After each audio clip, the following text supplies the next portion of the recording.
Welcome into Inside the Green Room with Danny Green. I'm Harrison Sanford. Before we get started with today's show, do us a favor, please. Make sure you subscribe, rate, and review. Give us a little 5-star. Make sure you click the subscribe button on YouTube.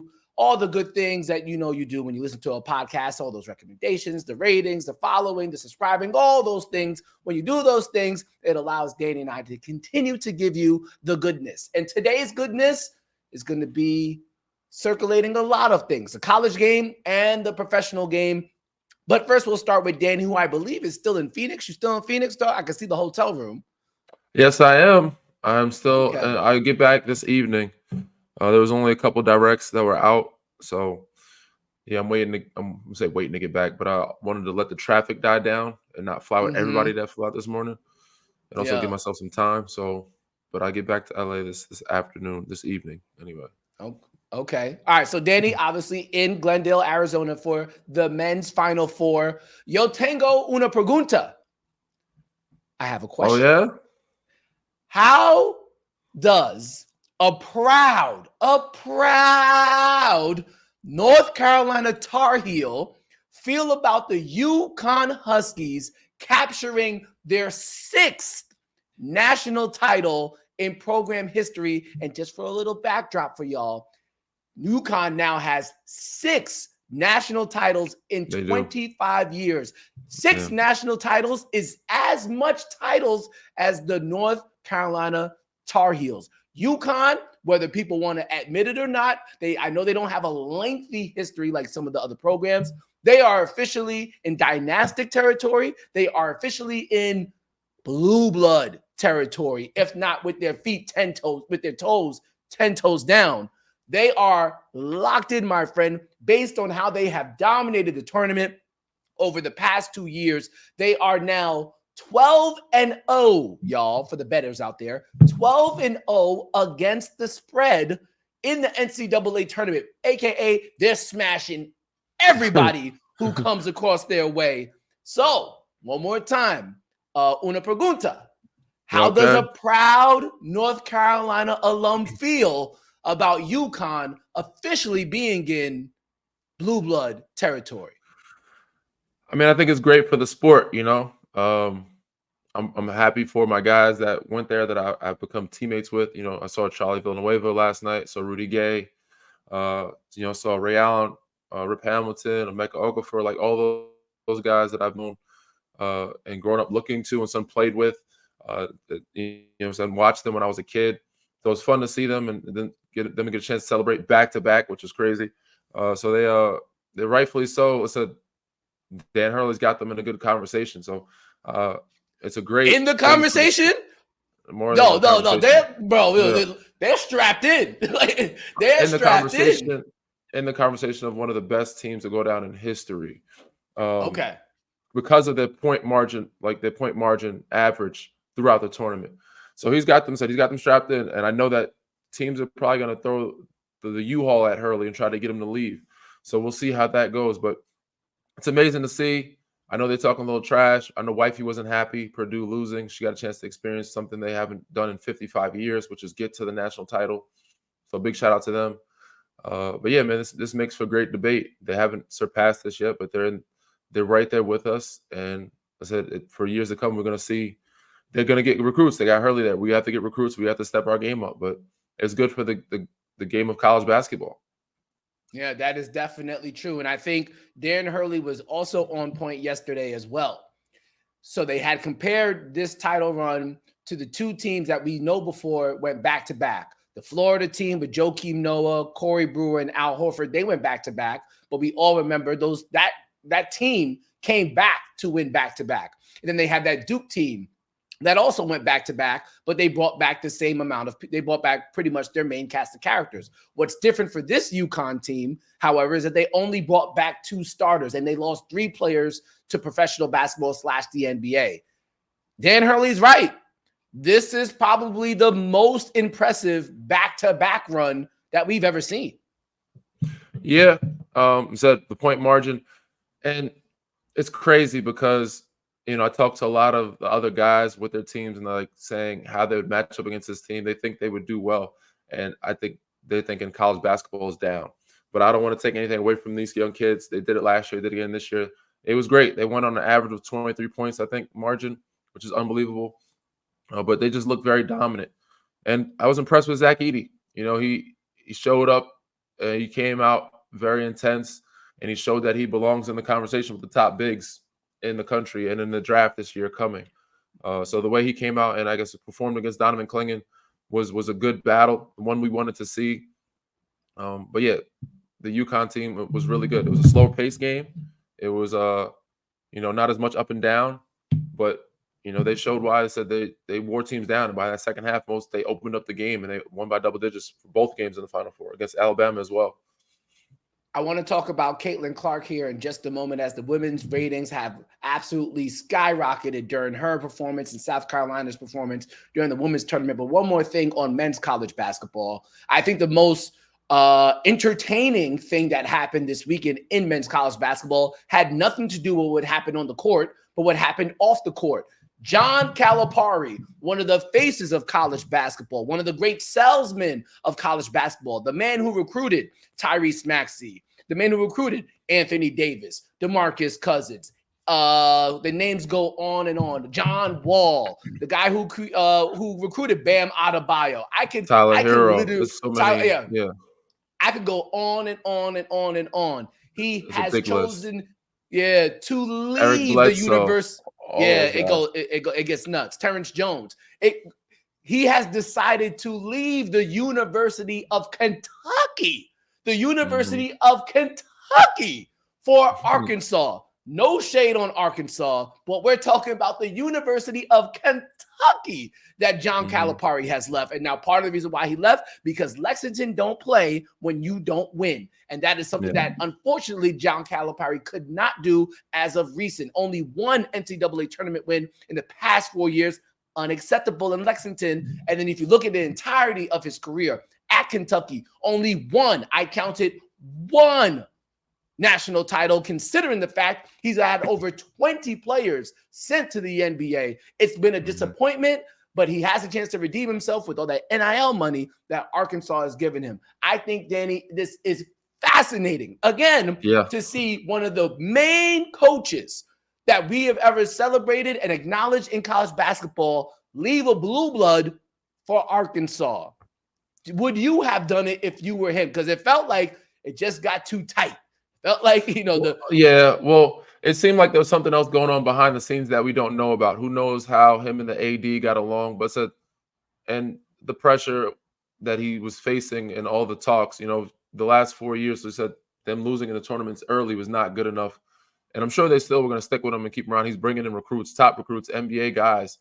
But eventually, to the program, the school, they're going to want wins. They're going to want college wins. It doesn't matter about NBA contracts and guys that getting drafted. They want to win in college and get to at least the Final Four and have something to show for their money. So for him, so there might have been some talks, might have been some rumblings of some other things. And instead of having that pressure on him and getting fired the next year, he's got time now. Less pressure, time to rebuild, recruit, still bring his top recruits there in Arkansas, have NIL money, still get paid the same, if not more there. I don't know how Arkansas came up with this money. It's just unbelievable because they got they got some famous alums. Jerry Jones, the owner of the Dallas Cowboys, went to Arkansas. They got some Walmart headquarters is in Arkansas. Like, they got some bread. I hear it, but to have a $33 million buyout, you know what I'm saying, just to get the guy out of there, it's a lot of money. So to be throwing money around and tossing money around, you would think that the program would be able to get top recruits. But I guess getting him was the start of it. So hopefully, I think in their mind is to get him and then get his recruits to come there as well. So we'll see.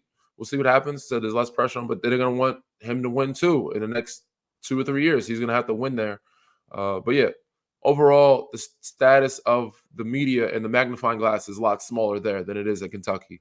And I think, he had 15 seasons in Kentucky. He did his time. He's like, all right, maybe it's time to move on. Things are not working out, especially with behind the scenes. Who knows what the conversations were? And he's like, let me start over fresh, get a new, thing going. Let me move over here. They're offering me good money, and I have some time to rebuild and kind of recruit myself and, actually sink in with trying to change up my recruitment type thing. Yeah, well, the way the NIL is going now and the way the college game is going now, as great as he can be as a recruiter, as we saw in this NCAA tournament, you're also going to have to recruit upperclassmen from other schools and try to make sure they're a part of your team as well. Because an 18-year-old, while he might be higher on the draft board, he's not better than a 23-year-old during the NCAA tournament. And that's been proven over and over and over again. Speaking of the NCAA tournament, let's go to the women's game, where Caitlin Clark's magical, historic, and aspiring college career came to an end as South Carolina did them dirty. They got their lick back. After losing in the national semifinal last year, they beat Caitlin Clark in the national title game this year. An undefeated season for the Lady Gamecocks. Camila Cardoza, most outstanding player, 15 boards, 17 rebounds, dominant, but overall dominant as a whole squad, as they really shut down Caitlin Clark after she was on fire in that first quarter. She was going off.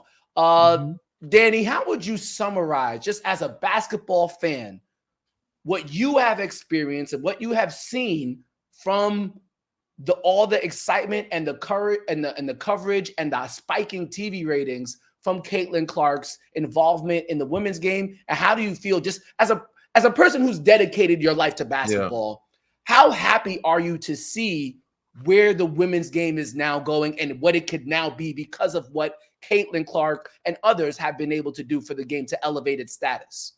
Yeah, I love it, man. We've been trying to build the W up as much as we can over the past years with the fraternity between the NBA and the WNBA with the Players Association side. So for the college basketball to grow and make it shift and get the media attention will only carry on over into the WNBA. We need more of this, not just Caitlin Clark, but the story with Angel Reese, Haley Van Lith, like just a little bit of trash talking here. There's South Carolina.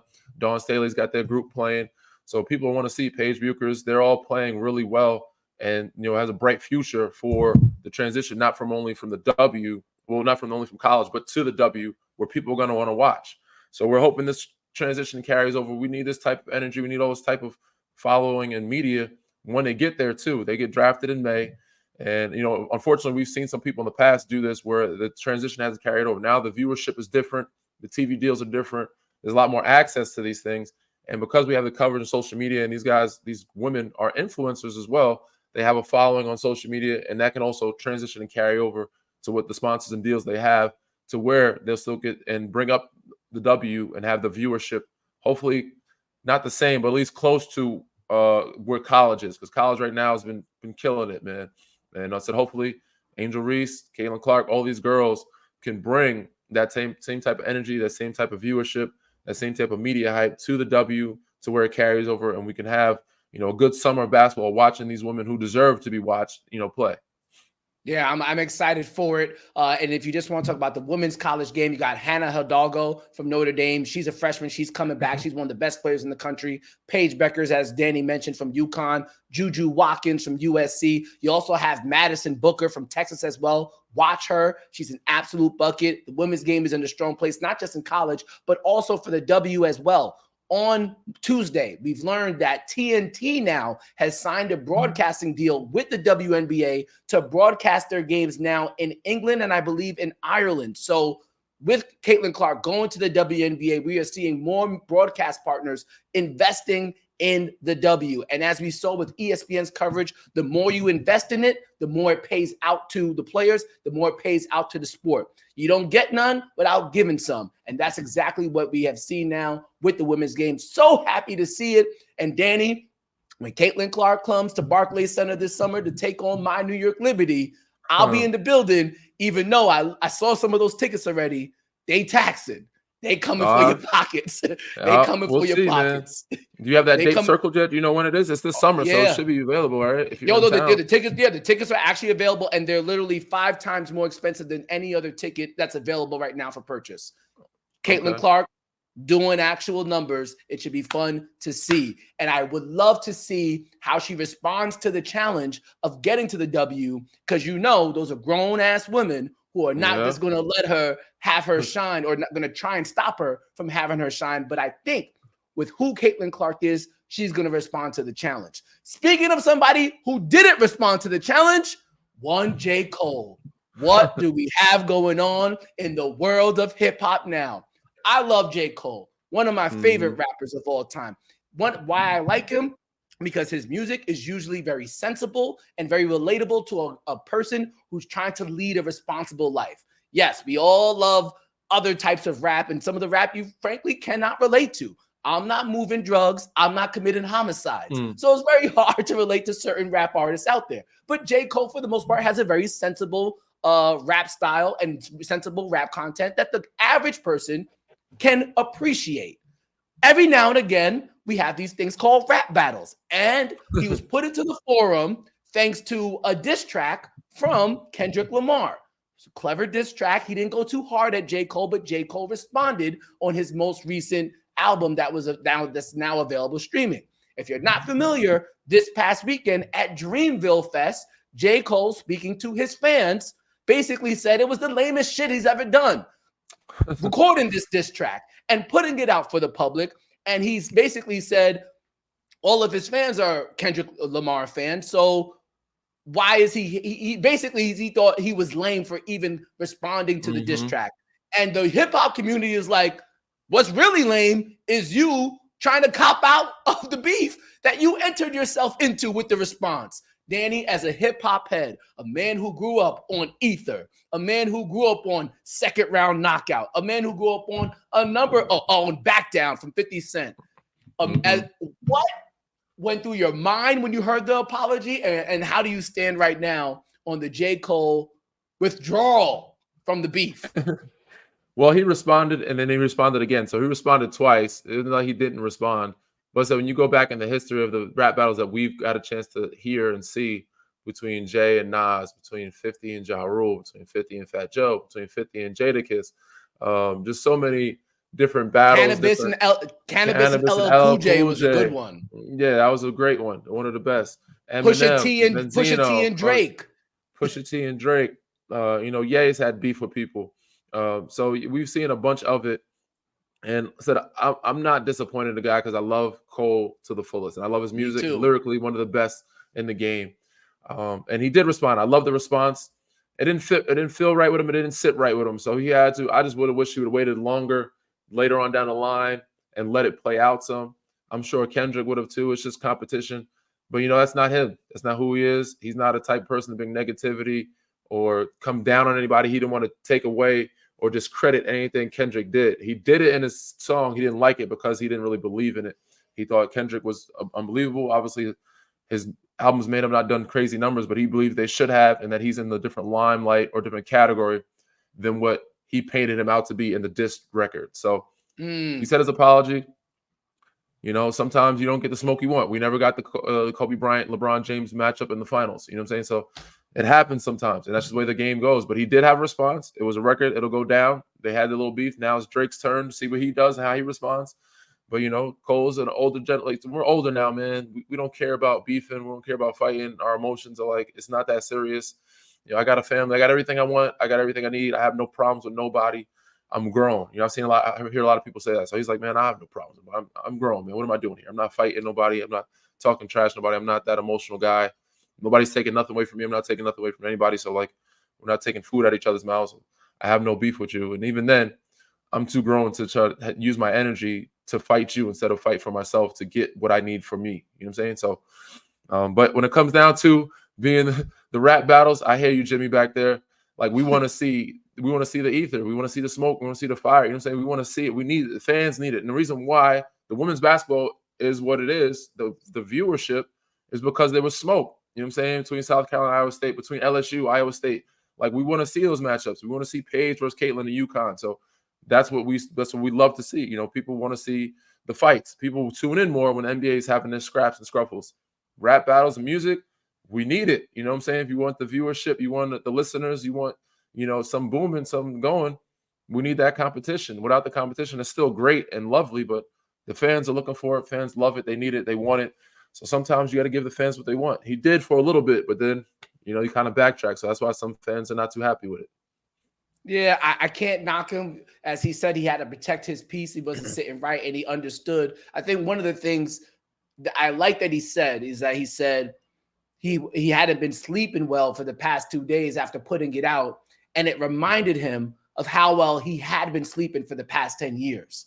So once you go off kilter, you're like, oh, this is not sitting right with me. And I love that. I absolutely love that. Yeah, you don't need to affect your peace, man. You know what I'm saying? Mm-hmm. Yeah. So, I get change. Yeah, so I give him all the flowers for keeping his own peace. I just wish somebody, if he wasn't It's gonna be on Drake happy, now. yeah, It's on Drake if he now. was, Somebody's gonna do it. So there's plenty of people to come up and, you know what I'm saying, Push has done it. He's just like, yo, it's not me. You know what I'm saying? There's other guys in his business that can do it. Drake, we'll see what you got, bro. You got the bars, you know what I'm saying? You a yeah, killer. You got all these mob ties. Let's hear it. I want to see what's up. Like, everybody's talking, everybody's waiting. So there's other people yeah, that can step up to the plate. And yeah, Cole did, but then he bowed out, which is fine. He put out a track, bowed out, but there's thousands of rappers now. We can get it from yeah, somewhere. Obviously, not all that great. They're not on that level of Cole, but we got thousands of rappers. Everybody, there's people I don't even know their names. You could just say a name, and it probably is a rapper. It's a little T, and if there, it's a rapper. Short, little green stimpy. room. Yup. Yeah, Yeah. it'd be anybody, bro. Yup, that's a rapper. You don't know about Haynes. You don't know about HS. You don't know about Harrison Sanford. Yeah, my co-host. No, he's a rapper. You just never know. So we have plenty of rappers out there, For bro. sure. They have somebody get some smoke out there.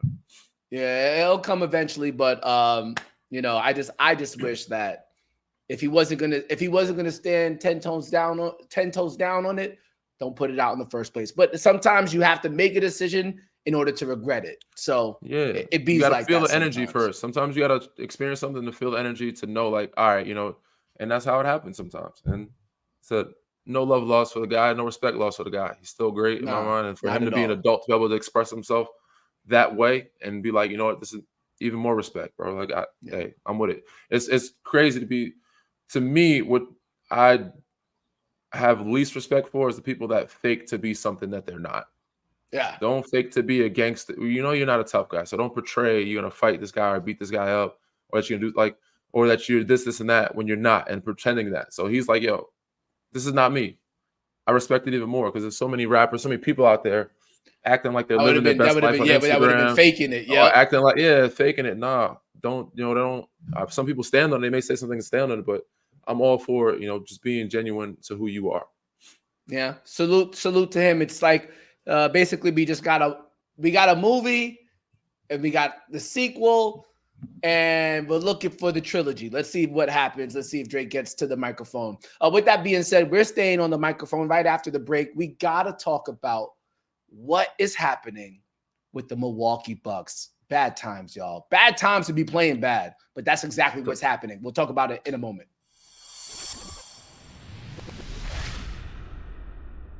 You guys know what time it is. Inside the Green Room, Harrison Sanford and Danny Green tuned in with you. And now that the college game is over, we're locked in on the NBA playoffs, y'all. And it does not seem like the Milwaukee Bucks are locked in on the NBA playoffs. Recently, they have lost to the Memphis Grizzlies. They have lost to the Washington Wizards. They have lost to the Toronto Raptors. And they finished their 4-game losing streak with a loss to the New York Knicks when they were up by double digits earlier in the game. And they very well could be losers of 5 straight because on Tuesday night, they host the Boston Celtics. And even though the Boston Celtics are not playing for nothing, they could beat a team when they're down. I don't know what's going on, Danny, but I can tell you some things that are going on in Milwaukee. They're terrible in close games. Under Doc Rivers, 5-11 in close games. And Danny, we knew when the roster was constructed from the beginning of the season that they were going to have trouble guarding on the perimeter. Yes, Dame Lillard is a great scorer, not a great defender. Mikal, what was it? Was it Mikal Beasley? What's his name? No. Why am I Malik bugging on Malik Beasley. Name? Malik Malik Beasley. Malik Beasley shot really well all season. He's shooting really well. He's shooting really well, but he's basically their primary defender, and he's never been considered an all NBA caliber defender. They don't have the perimeter defenders, and they don't have a crunch time. They don't have a late game offense that has proven to be good enough. It is absolute problems for them. And when they get to the playoffs, Danny, with that perimeter defense, oh my goodness, the East can chew them up. There's a guy by the name of Jalen Brunson. There's a guy by the name of Tyrese Maxey. There's a guy by the name of Donovan Mitchell. There's a guy by the name of Tyrese Halliburton. And that's just some of the perimeter talent in the Eastern Conference. The Bucks are in trouble, point blank, period. And there ain't nothing they could do about it from a personnel standpoint. What in the world can Doc Rivers, the coach, do to fix what they got going on? By the way, since Doc Rivers has become the coach, I think they're now 3 or 4 games under 500, which is a lot worse than what Adrian Griffin had them at. Because when Adrian Griffin was let go, they were 30 and 13. 30 and 13. Unbelievable. And they've lost, what, 17 since then? They lost 17 Yeah, I think they're games. I think they're 13 and 17, I believe. 15 and 17. I think they're 15 and 17. 15 and 18 or 15 and 18 because I lost to the 15 and 17. Yeah, because the loss to the Knicks made them 15 and 17 under Doc Rivers. So as I'm looking, man, I know they've had a lot of injuries in and out of the lineups. Right, Pat Beverly has been in and out. He didn't play the other night. Dame Lillard's been in and out. Chris Middleton's been out. He finally came back. Only played 13 minutes. I don't know what happened in that game for him to play only 13 minutes. But Dame played well. Jay Crowder's only playing 15 minutes. Another guy that could be a defender for you. Bobby Portis is solid, but he's at the big position. You got Pat Connaughton. They've just been all over the place injury-wise. But even with that, Giannis is still there. Brook Lopez is still there. Malik Beasley is still there.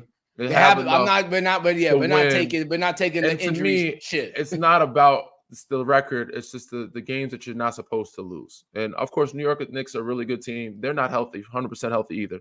OG's back, but he didn't play great. You got Mitchell Robinson back. Great. Like, you have some good pieces back, but not everybody's there. Julius Randle's still not there. But the teams you lose to, the Washington Wizards, teams like that. Charlotte Hornets, Grizzlies. I think they lost to.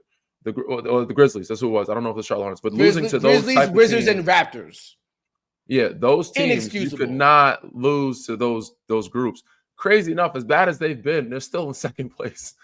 Only by one game. Only by one game. Okay, but even then, so after that, they avoid Boston until the second or third round. No, yeah, bro, they could be in a position because the Magic are only one game behind them, the Knicks are only one game behind them, and the Cavaliers, I think, only a game and a half behind them. They could literally be the 6th seed. There's only 3 games or 4 games left for most and teams. If those teams win, they could literally be the 6th seed. They're not going to lose all of those games. Even if they go 50 split with those 4 games, they're still going to be a 3 seed or 2 seed. Those other teams are going to lose some games. As a 3 seed, they play 6. Then 1-8 plays winner of 4-5, right? So they're still not playing Boston till the Eastern Conference Finals, correct? Okay, it's fine. So they don't play Boston. First round, they play against the 76ers, and Tyrese Maxey and Joel Embiid eat them up. All right, fine. They don't play Boston to the second round, but they end up playing the Pacers, and Tyrese Halliburton heats them up. Oh, fine. They don't end up There's only one team outside of Boston that I'm worried about. That's the New York Knicks, and that's the only team they need to be worried about. Philly is still trying to figure it out. They have injuries up and down. They don't know who's in or out. Obviously, it's a tough matchup, tough series, but they're still trying to get it together too. I think Milwaukee, that's a 50-50 toss-up with the other teams. The Magic, the Pacers, stop. Miami, maybe, but the other teams, they're okay. As bad as they are, they're still in second place. They have home court advantage. They're getting healthy. It is bad. But at this point, like you said, is there anything they could change? No. There's only 3 or 4 games left. What can Doc do? No. It's either they're going to show up or they don't, and then have to rebuild for the season. Pick the pieces you need to find, Doc.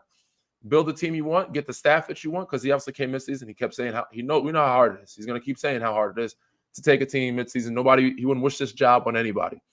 But yeah, he's got the job. And this season, maybe they're not expecting much, but they at least, I would assume, at least get to the second round. But if you lose then, it's like, all right, it's too late. It's too late, man, for them to try to make any changes or do something different. He's going to have to figure it out, or they're going to ride out with the team they got. Get healthy, play the best basketball you can in the postseason. And then you said you got Doc now for what, 3 more years after this, or 2 more years after this? At least? Probably at least 3 more years. I'll say this. Sign him for $40 million. Get the pieces you need, and then figure it out for next year. And if you don't happen to make it happen after the next year, and they're still the same where they are, Giannis is out of there. Be going by that. Yeah, Giannis will be out of there. Giannis will be out of there.